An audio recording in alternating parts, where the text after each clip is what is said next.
अध्यक्ष जी कोई बात नहीं चलिए। अध्यक्ष जी आज आजमगढ़ आए हैं, देखिए क्या कहेंगे?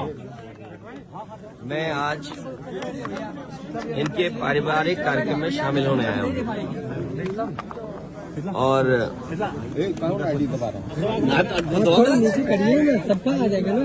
शादी का और पारिवारिक कार्यक्रम में मैं शामिल होने आया हूँ और बधाई देने आया हूँ परिवार को। ये इस गांव में कोई पहली बार नहीं आए और आजमगढ़ में पिछली बार भी जब मैं आया था तो एक शादी में आया था, अगर आपको याद हो, जून में। और लगातार समाजवादी पार्टी कार्यक्रम कर रही है और मुझे उम्मीद है कि आने वाले चुनाव में आजमगढ़ से ऐतिहासिक परिणाम आएगा।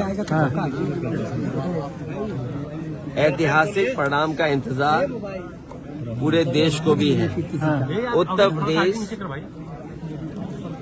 आने वाले चुनाव में सबसे बड़ी भूमिका निभाने जा रहा है और मुझे उम्मीद है कि जनता निर्णय लेगी और भारतीय जनता पार्टी का सफाया उत्तर प्रदेश से होगा। इसीलिए कई बार इस बात को समाजवादियों ने भी कहा और गठबंधन की तरफ से इस बात को कहा गया कि उत्तर प्रदेश से बीजेपी को हटाने का मतलब है देश से बीजेपी को हटना। 80 हराइए, बीजेपी हटाइए, इस नारे पे समाजवादी लोग लगातार काम कर रहे हैं। 80 को हराने के लिए क्या तैयारी है सर? पीडीए ही एनडीए का मुकाबला करेगा। पीडीए ही मुकाबला करेगा एनडीए का।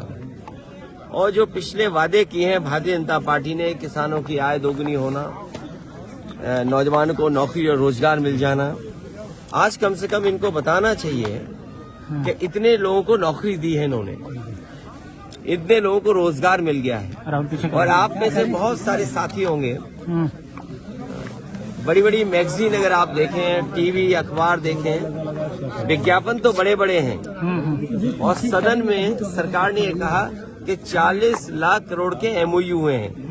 अगर 40 लाख करोड़ के एमओयू होंगे तो कम से कम आजमगढ़ में नहीं तो मऊ में नहीं तो जौनपुर नहीं तो बनारस, और बनारस नहीं तो गाजीपुर, बलिया या कम से कम गोरखपुर में इन्वेस्टमेंट तो आया होगा।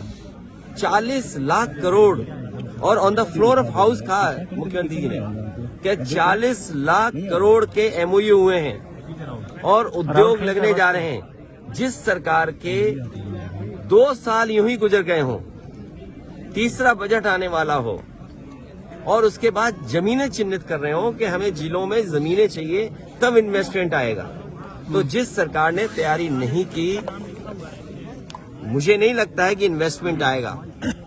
आज बाजार में 70% से ज्यादा कैश फ्लो कर रहा है, पहले से ज्यादा कैश आज मार्केट में है। जिन लोगों ने ये कहा कि नोटबंदी होने से भ्रष्टाचार खत्म हो जाएगा, आपने, हमने, सबने तस्वीरें देखी हैं और मैं धन्यवाद देना चाहता हूं तमाम अपने यूट्यूबर्स को, चैनल के लोगों को, जिन्होंने झारखंड में जो पैसा पकड़ा गया उसकी तस्वीरें, उसकी वीडियो दिखाई। तो आखिरकार किसका फेलियर है ये? जो सरकार ने नोटबंदी की हो और उसके बाद 300 करोड़ से ज्यादा पैसा निकले। क्या इसी तरह उत्तर प्रदेश में याद कीजिए कि इत्र व्यापारी पे निकला था पैसा और आरोप ये सरकार ने लगाया कि ये समाजवादियों का है। मैं तो बड़ी जिम्मेदारी के साथ आपसे कह रहा हूं कि चुनाव आने वाला है, ये बीजेपी वालों ने जो आरोप लगाए थे, कम से कम उस इत्र व्यापारी से समाजवादियों की मदद तो कराओ। तो आपकी वो पॉलिसी फेल हो गई, किसान का धान नहीं खरीदा गया, घर घर बेरोजगार बैठे, उन्हें कब नौकरी मिलेगी? और फिर जाति जनगणना कब होगी? सामाजिक न्याय बिना जाति जनगणना के संभव नहीं है। कुछ लोग सब कुछ पा रहे हैं। आप बताइए वाइस चांसलर के अपॉइंटमेंट में किसको नौकरी मिल रही है? कौन है लोग वाइस चांसलर? कौन अपॉइंट हो रहे हैं? और वाइस चांसलर जिनको अपॉइंट कर रहे हैं वो कौन लोग नौकरी पा रहे हैं? उसका सरकार के पास क्या जवाब है? तो जो आंकड़े बता रहे हैं देश के, वो आंकड़े दूसरे तरह के हैं और हमारे मुख्यमंत्री जी कहते हैं कि $1 ट्रिलियन इकोनॉमी बनाएंगे। अंग्रेजी में तो इसलिए बोलते हैं कि आपको समझ में नहीं आए। जैसे उन्होंने कहा जीरो टॉलरेंस कानून व्यवस्था में, इसी गांव के आसपास, इसी विधानसभा के आसपास दूसरी विधानसभा में बताओ एक राज